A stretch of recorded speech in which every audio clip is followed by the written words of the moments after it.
السلام علیکم دوستو، آپ دیکھ رہے ہیں حمزہ جمال ٹی وی اور آج ہم بات کریں گے پاکستان میں دیکھنے کے لیے 5 انتہائی خوبصورت مقامات۔ تو چلیے شروع کرتے ہیں اپنا کاؤنٹ ڈاؤن۔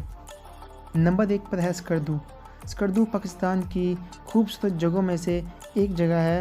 یہاں پر فیروزی پانی، اونچے پہاڑ، خوبصورت جھیلیں اور فراخ دل لوگ۔ سکردو میں یہ سب کچھ موجود ہے اور یہاں پر موجود Shangrila resort, Katpana village, Deosai national park اور ستپارہ لیک اس کی خوبصورتی میں 4 چاند لگا دیتے ہیں۔ نمبر 2 پر ہے ہنزا۔ اس بات میں کوئی شک نہیں کہ ہنزا آزاد خیال، مددگار اور مہمان نواز لوگوں کا گھر ہے۔ قراقرم پہاڑی سلسلے میں موجود ہنزا میں کئی رنگین اور حیرت انگیز دیہات بھی شامل ہیں۔ یہاں باغات، گلیشیئر، دریا، لکڑی کے پل اور گھاس کے میدان جیسے اونچے اور برف پوش پہاڑ بھی موجود ہیں۔ یہاں پر واقع کریم آباد جو وادی کا مرکزی تجارتی مرکز ہے۔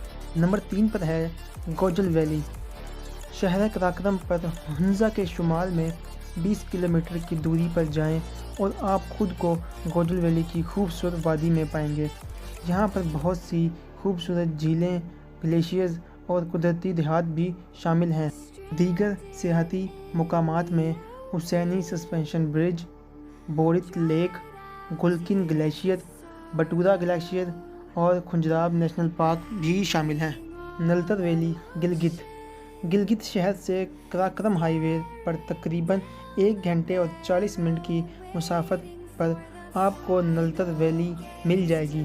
یہ دور دراز کی وادی اپنے سراسر خوبصورتی اور پرسکون ماحول کے لیے مشہور ہے۔ برف سے ڈھکی چوٹیوں، جھیلوں اور وسیع و عریض جنگلات نلتر ویلی کو پاکستان کی خوبصورت جگہوں میں سے ایک جگہ بناتی ہے۔ سردیوں کے دوران وادی نلتر اسکیئنگ میکہ میں بدل جاتا ہے۔ پاک فضائیہ اسکی ریزورٹ کا انتظام کرتی ہے جو ہر سال دنیا بھر سے ہزاروں اسکیئرز کو راغب کرتی ہے۔ نمبر 5 پر ہے پھندر ویلی، گیزر۔ پھندر ویلی اپنے رنگین پانیوں کی وجہ سے بہت مشہور ہے اور اس وادی کی پہلی جھلک ہی آپ کے تمام سفر کی تھکن کو دور کرنے کے لیے کافی ہے اور آپ کو ایک نئی توانائی بخشنے کے لیے کافی ہے۔